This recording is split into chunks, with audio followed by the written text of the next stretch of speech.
দুনিয়ার এমন চারজন মানুষ যাদের শাসক এক বা দুই দেশের মধ্যে ছিল না। তারা পুরো পৃথিবী শাসন করত।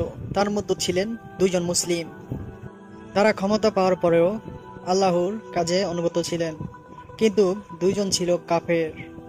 যখন যে দুজন কাফের রাজত্ব পেল, তারা ক্ষমতার নেশায় তারা আল্লাহরকে চ্যালেঞ্জ করে ছাড়লো। মুসলিমদের প্রথম সাইয়াদিনা সুলাইমান আলাইহিস সালাম, তিনি ছিলেন নবী এবং পুরো বিশ্বের শাসক।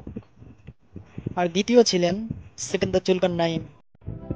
তিনি ইয়াজুজ ও মাজুজ এক ভয়ঙ্কর জাতিকে এক দেওয়ালের আবদ্ধ করে রেখেছেন।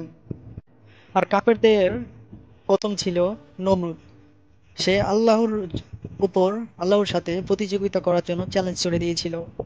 আর দ্বিতীয় জন ছিল বক্তে নাসর, যে সালা নবীকে হত্যা করেছিল এবং আল্লাহর একত্ববোধ অস্বীকার করে মূর্তি পূজা করত।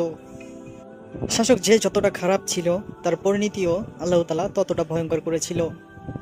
আর যদি আপনিও মনে করেন যে আল্লাহ নিঃসন্দেহে পরিকল্পনাকারী, যদি মনে করেন যে নিঃসন্দেহে আল্লাহ উত্তম পরিকল্পনাকারী, তাহলে জোর করব না, অবশ্যই কমেন্টে একবার হলো আল্লাহু আকবার লিখে যাবেন।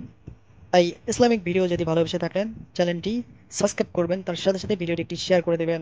আল্লাহ হাফেজ, এখানেই শেষ করছি।